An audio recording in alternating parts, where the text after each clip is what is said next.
L'histoire commence avec un élève du Baal Shem Tov, un des plus grands d'ailleurs, Rabbi Pinchas Mikoritsk, qui faisait partie de l'assemblée des élèves du Baal Shem Tov. Et il y a eu la guerre, à un moment donné, entre la Russie et la Prusse, ou les Français, je ne me rappelle plus. Quoi qu'il en soit, ce fameux rabbi tente de passer la frontière et pour quitter la Russie.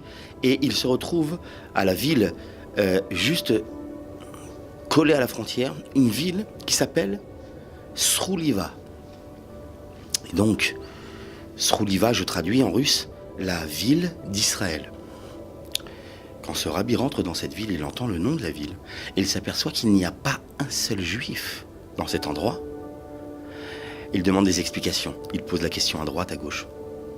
On lui répondit, écoutez, on ne sait pas pourquoi cette ville s'appelle comme ça, mais nous connaissons un vieillard qui est très très vieux. Il habite au bout de la ville et lui, il faisait partie des pionniers. Il pourra sûrement vous renseigner sur le nom de cette ville. Pourquoi ? Et là, Rabbi Pinchas fait envoyer quelqu'un chez cet homme-là. Et l'homme, le vieil homme, répond « Oh oui, je sais comment cette ville a été créée, mais je suis trop vieux pour pouvoir me déplacer. » Lorsqu'on ramena ce message à Rabbi Pinchas fit envoyer des hommes pour lui dire « Eh bien, nous allons prendre ton lit et nous allons le ramener devant moi et tu me raconteras ton histoire. » C'est ce qu'ils firent. Ils partirent, ils prirent le lit du vieillard et ils l'amenèrent devant le tzaddik. Et le tzaddik lui pose la question « Alors maintenant, peux-tu me raconter comment cette ville est née ?» Et le vieillard dit « Oh oui, je peux vous raconter. J'y étais.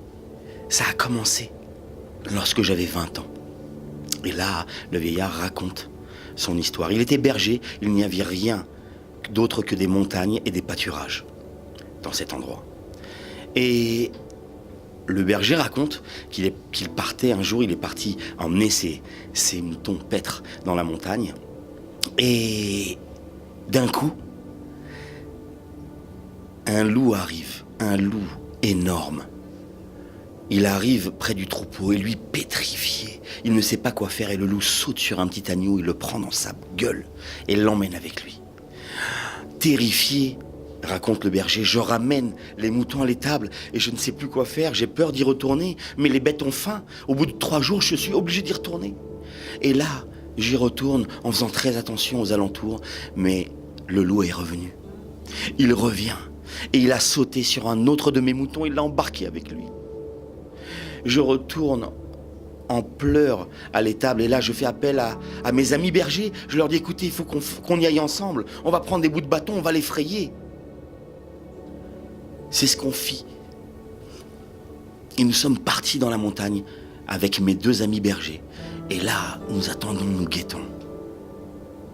Et là, le loup arrive. Un loup énorme. Il s'approche et là, nous sommes pétrifiés. On n'arrive plus à bouger, raconte le berger. Et j'aperçois, dit le berger, j'aperçois le petit enfant que j'ai l'habitude de voir tout le temps dans ces montagnes qui se promènent, un petit juif que je vois tout le temps.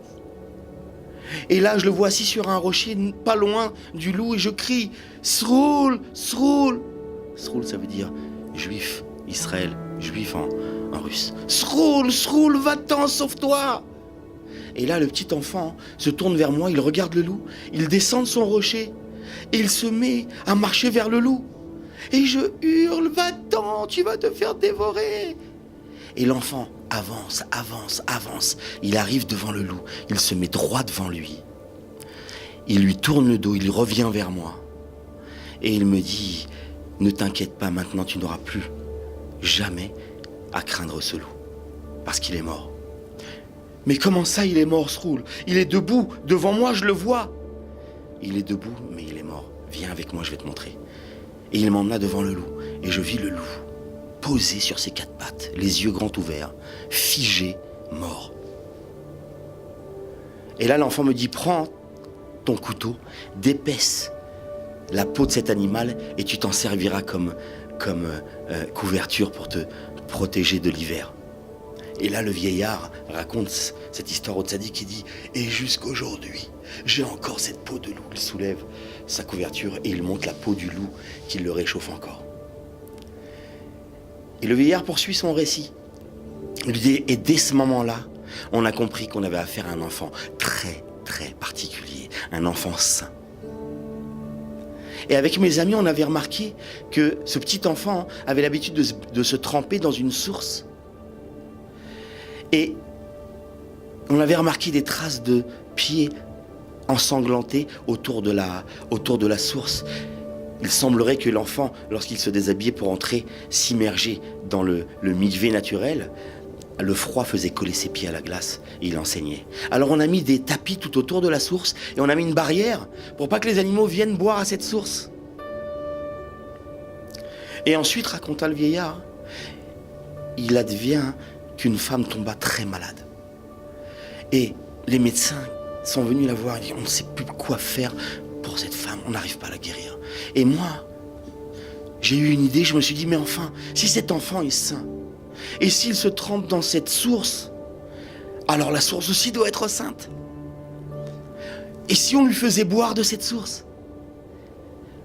C'est ce qu'on a fait, on lui a fait boire et elle a guéri. Dès lors, ce moment-là, le vieillard raconte, les gens ont commencé à affluer autour de cette source, et une autre maison, et une autre maison, et une autre maison, et c'est devenu une ville. Et cette ville, on l'a baptisée Srouliva, la ville d'Israël, en souvenir de cet enfant, car c'est grâce à lui. Et là, le vieillard finit son récit, et il rendit son âme lui aussi. Il semblerait, vécu toutes ces années pour pouvoir témoigner de cette histoire au tzaddik. Et le tzaddik, quand il a récupéré cette histoire, il a dit, je sais qui est cet enfant. Ce petit Sroul, ça n'est rien d'autre que Israël Ben Eliezer, le Baal Shem Tov en personne, lorsqu'il était enfant. Voilà l'histoire. Salut.